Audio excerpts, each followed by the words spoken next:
Steve, what's this voice cloning thing that everybody's talking about at the moment?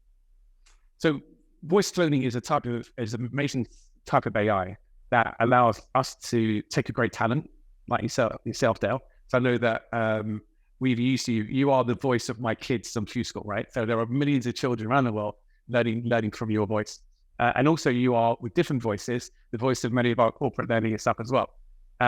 Voice cloning is the capability to, within 3 or 4 seconds, to take a sample of your audio, to clone your audio, and then basically write whatever text we can type in, and within 3 seconds, and we have text being spoken as Dale is spoken. That's the concept of it.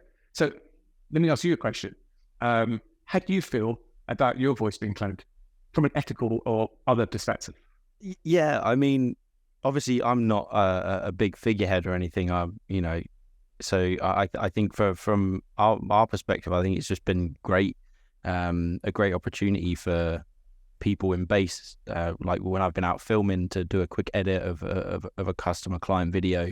It's been really helpful and practical for us to use. But obviously, when you get into the realm of morphing Donald Trump's voice or Joe Biden or other bigger figureheads around the world, it's always been a kind of talking point and like a fear point for me almost.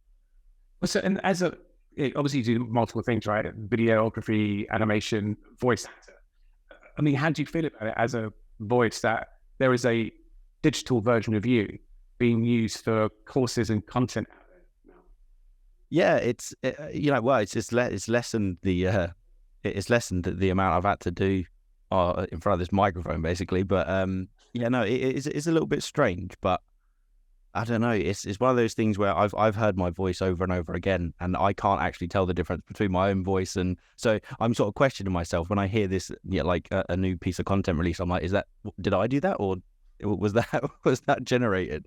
So yeah, it's very strange not knowing what I've spoken in real life and what's been artificially generated.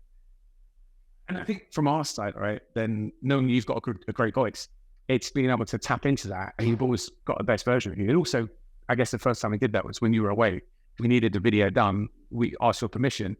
You said, yeah. And then we were able to then create a video towards it, which is slightly different to what I did with Ryan, which on his book, I downloaded Ryan's voice and played it against his book he wrote, and then sent a WhatsApp in the middle of the night saying, hey, look, Ryan, I just cloned you so you can read your book back to me at night. Pretty weird, but totally freaked him out. But I think that point's really important, is that it's almost the permission piece. Obviously, I knew ahead of time that was going to happen. So it might, that's got to be a caveat again when you're talking about figureheads and stuff, and large people. But even on an individual basis, I think it's important to know that that's happening to you, because it is quite a strange morph from reality. So let's go to the next level, right? So how do you feel about a synthesized voice rather than a cloned voice? Because obviously the other option is we don't use your voice, but we think about what's the perfect voice for this type of audience, and we use a synthesized voice that was never a human. So how do you feel about that level? So from an ethical level, I think it's okay, obviously, because it's completely made up and completely artificially generated. But then what I think the synthesized voice misses is that natural tone and language and that natural cadence that someone like, as you nicely mentioned, the fact that I'm a voice actor before, it's like I add to that every time I do a different script. If it's for a different company, I do a bit of research and understand like a little bit about them, their values and stuff, and I try and replicate that in my delivery. And from what I understand, although AI is obviously progressing week on week, it's still not able to quite take that level of direction. Add this emotion in, add that emotion in to the same level a human can do. So. Well, let's take up another level.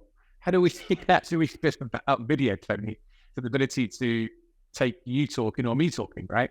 And I'm on holiday for a week, but there's a communication that needs to go out to a team, and then it's not you doing it, but it's a clone of you. It's an AI clone of you doing it. Yeah.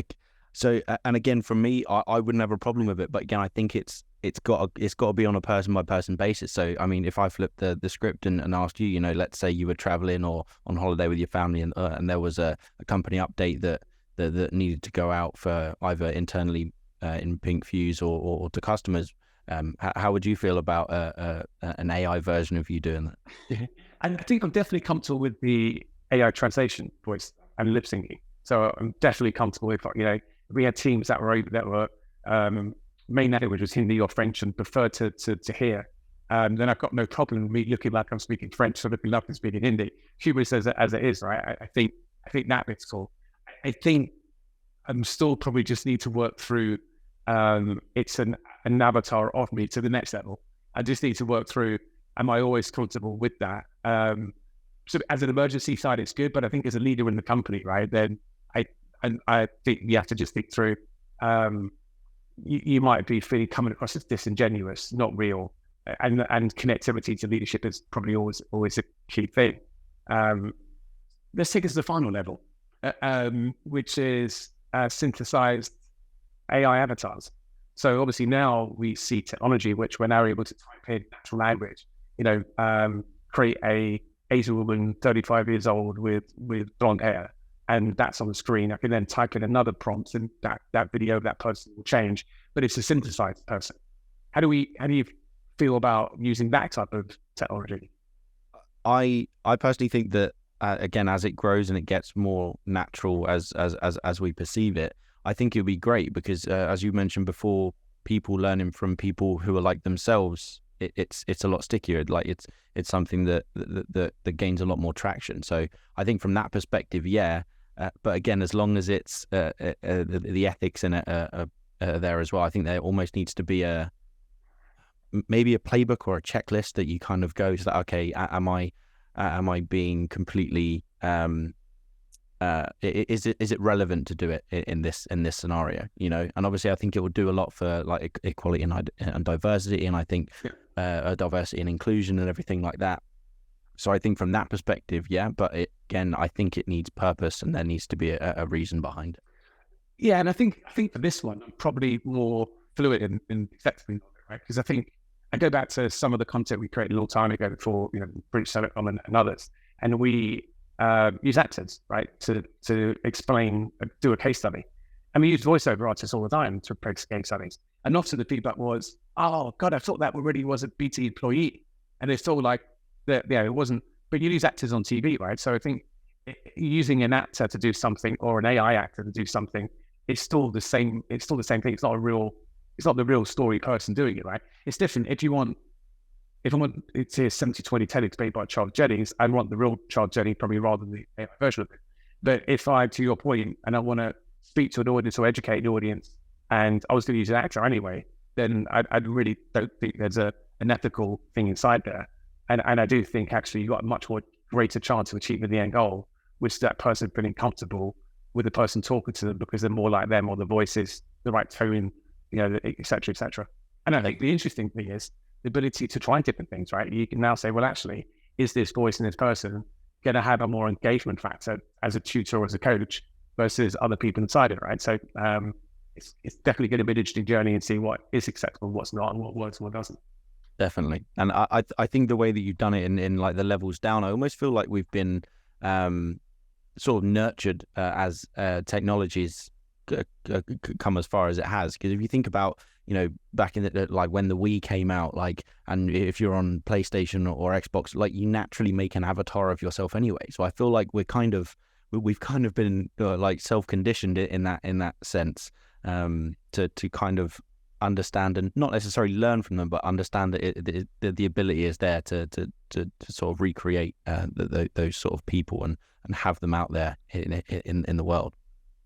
Yeah, well, it's definitely going to be a ride, and we're going to need to keep asking ourselves questions. You know, we want to be excited by the technology. We want to make sure the technology solves problems, but at the same time, I think we've got to keep checking ourselves and making sure there's not an ethics or an issue in here. And essentially, how can we use it to be more diverse and more intrusive? Cheers, Sal. Thank you, everybody.